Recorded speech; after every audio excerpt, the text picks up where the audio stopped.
Now what we're going to do on this assumption tab is we're going to decide what are you doing with that $15,000.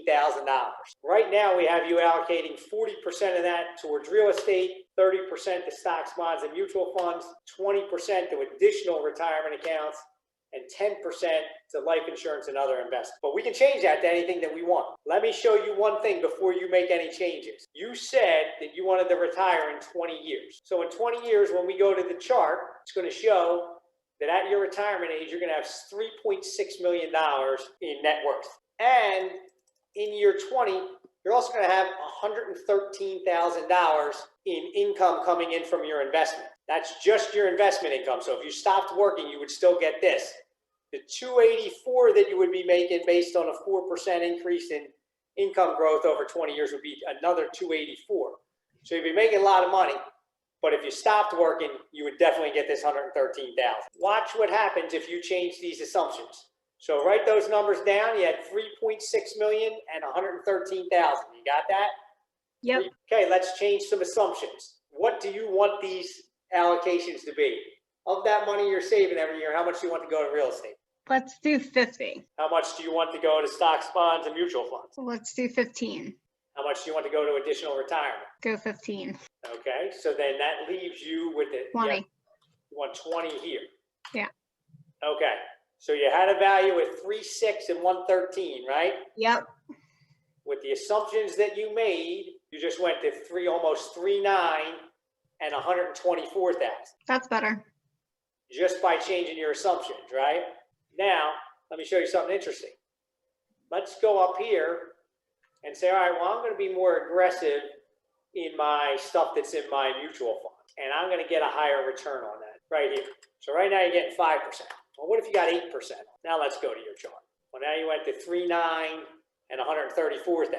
The purpose of showing you that is just to say that when you change these assumptions, it's going to change this sheet. Now let me show you one other thing. Let's assume you left that where it was at and just said, well, I want to go to 25 years until I retire, not 20. Now watch what happens. That extra 5 years took you from 3.9 million to 6.4 million. So let's just go back and make sure I didn't make a mistake and make that too big. Nope, that's 25 years. Remember the example? Great, put 30 years in there. What's that? I said, I feel great, put 30 years in there. Yeah, well, watch what happens in 30 years. It's crazy.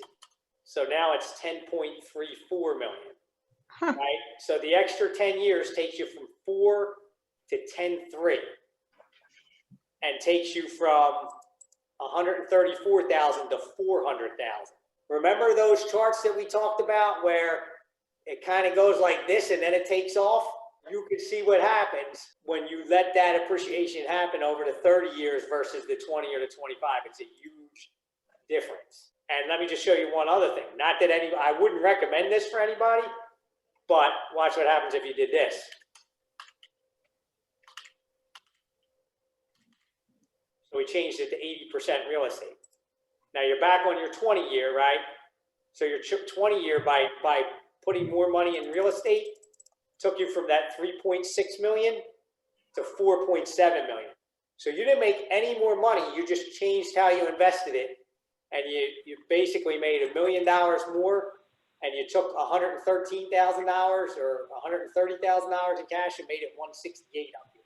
Gary, on that one, I think you missed out on 10% also. So you're just holding 10%. So if you go back to your assumption tab, see how it only totaled 90? That should be 100. Yeah, so let's just put that here. Sorry. There you go. Thank you, Jeff. So your 4.7 goes to 4.9 and 176, right? So now, Nikita, just for fun, when we take you out to 25 years, what do you think is going to happen to your 4.9 number? What number do you think it's going to be? I'm not actually sure. Let's see what it does. I like the commitment. All right, here we go. From 4.9 to 8.6. Wow. Holy shit. I'm not allowed to curse on here, Jeff. So I apologize to everybody on the call. Jen can bleep it. She can't bleep it. We've got to leave it on for effect. It's super important. All right. So there it is, 8.6. So like I said, I'm never recommending to anybody that they put 80% of their money in real estate because there are reasons to do it other ways. That's why you need to talk to your financial advisors. That's why you need to have a team together that helps you through this process. But the most important thing is understanding how when you pull these levers, what a difference it makes. They make huge differences. So these assumptions being right and you starting to understand and create your own path is the most important thing to your ability to get the financial freedom. You know, that and consistency, right? That 5 years is all the money. It's all the money. So the sooner you can get started and the longer you can stay in the game, the better off you're going to do. Do you have any questions as you're seeing this, Nikita? Something that strikes you like, man, I'm confused. I mean, I'm like, wow, like this is crazy. It just makes me think differently of like how we're spending our money. So it makes a lot more sense, you know, to be more intentional with how we spend it. That's the whole point, right? Very cool. This is a one sheet roadmap, right? This is a roadmap to what the future could look like. And the good news is every year you get to update it, change the assumptions based on your new numbers and see where you're at. So one bad year, one way or the other, it's only one point of data. You get to change that information and see what it looks like out, 24 years, left to retire or whatever that looks like. So.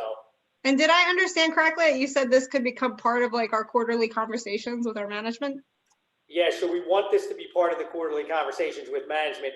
If you enroll yourself in the Financial Freedom Program and you're willing to discuss it, this will be part of what you do. I would love that. That's awesome. So look, we think it's awesome too. That's why we're doing it, right? That's why Jeff spent so much time on the sheet. And that's why I'm so excited and fired up right now. Jeff, anything else you want to say before we kind of part here?